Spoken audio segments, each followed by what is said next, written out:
بسم اللہ الرحمن الرحیم حامد و مصلی اما بعد دارالفتہ والقضاء علاقہ راجور ضلع کپواڑہ کشمیر کی فقہی مجلس میں آج جو سوالات ہمیں موصول ہوئے ہیں اس میں سے ایک سوال یہ ہے، ایک صاحب پوچھ رہے ہیں کہ اگر آدمی امام کے ساتھ اس وقت جا کر ملے جماعت کی نماز میں جب وہ 2 رکعتیں پڑھ چکا ہو تو پھر اسے کیسے پڑھنا چاہیے؟ تو جواب یہ ہے کہ جب آپ امام صاحب کے 2 رکعت پڑھ لینے کے بعد اس کے ساتھ جماعت میں شریک ہوتے ہیں تو پھر ان کے ساتھ شریک ہو جانا چاہیے۔ اللہ اکبر یعنی کہ تکبیر اولیٰ کہنے کے بعد اور تکبیر تحریمہ کہنے کے بعد اس کے ساتھ شریک ہو جائیں، 2 رکعتوں کو جیسے پڑھا جاتا ہے ویسے ہی پڑھیں، اور پھر جب اتحیات پڑھنا ہو تو اتحیات آپ اتنا آہستہ سے پڑھیں، یعنی اتنا ٹھہر کر پڑھیں کہ جب تک وہ تشہد یعنی اتحیات اور درود اور دعا پڑھ کے فارغ ہو جائے جب تک آپ تشہد ختم کر سکیں۔ اور اگر آپ بھی جلدی پڑھتے ہیں تو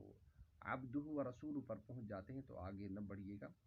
بلکہ وہیں اشہد ان لا الہ الا اللہ کو آپ دہراتے رہیں جب تک کہ امام سلام پھیر دے، اور ہم پھر اٹھ کر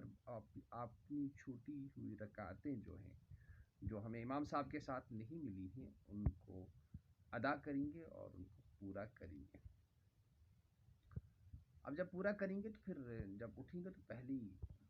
جو رکعت ہم اٹھنے کے بعد پڑھیں گے اس کو اسی طرح سے پڑھیں گے جیسے کہ ہم اکیلے پڑھتے ہیں، یعنی کہ پہلی رکعت میں ہم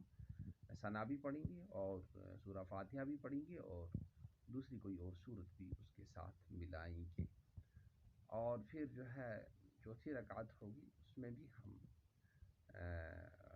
سورہ فاتحہ بھی پڑھیں گے اور کوئی سورت اس کے ساتھ اور بھی ملائیں گے۔ تو گویا کہ جو ہم نے امام صاحب کے ساتھ جو ہم نے 2 رکعتیں پڑھی وہ ہماری پچھلی ہی 2 رکعتیں مانی گئی، اور جو ہم امام صاحب کے سلام پھیرنے کے بعد پڑھیں گے تو وہ 2 رکعتیں جو ہیں ہماری شروع کی 2 رکعتیں مانی جائیں گی۔ اور اسی طرح سے اگر 3 رکعتیں چھوٹ گئی ہیں اور صرف 1 رکعت ملی ہے امام کے ساتھ تو ہم جب اوپر اٹھیں گے تو 1 رکعت پڑھیں گے اور اس کے بعد بیٹھ جائیں گے، قعدہ کریں گے، اور پھر قعدہ کرنے کے بعد پھر کھڑے ہو جائیں گے اور ایک اور قعدہ کے بعد ایک اور رکعت پڑھیں گے، تو اس رکعت میں بھی ہم سورہ فاتحہ اور اسی طرح سے کوئی اور سورت پڑھ لیں گے، اور پھر اس کے بعد جو ہے ہم سلام پھیر کر اپنی نماز کو پورا کر لیں گے۔ تو اس میں جو ہے ایک سوال یہ بھی ایک اور صاحب نے کیا تھا کہ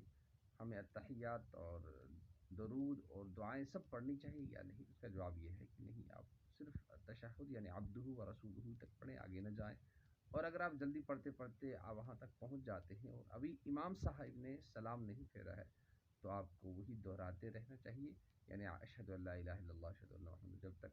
امام سلام پھیر لے تو آپ اس کے سلام پھیرنے کے بعد سیدھا کھڑا جائے۔ اور اس میں ایک بات اور بھی قابل توجہ اور قابل لحاظ ہے کہ امام صاحب کے ساتھ دونوں طرف اگر اس نے سلام پھیر دیا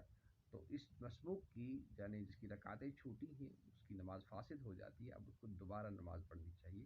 اور اگر صرف ایک طرف پھیرا ہے تو پھر یاد آنے پر اگر یہ کھڑا ہو گیا تو پھر اس کی نماز فاسد نہیں ہوگی۔ اللہ تعالی ہمیں قرآن و سنت اور شریعت کے مطابق چلنے اور اس پر عمل کرنے کی توفیق نصیب فرمائے۔ والسلام علیکم ورحمۃ اللہ وبرکاتہ۔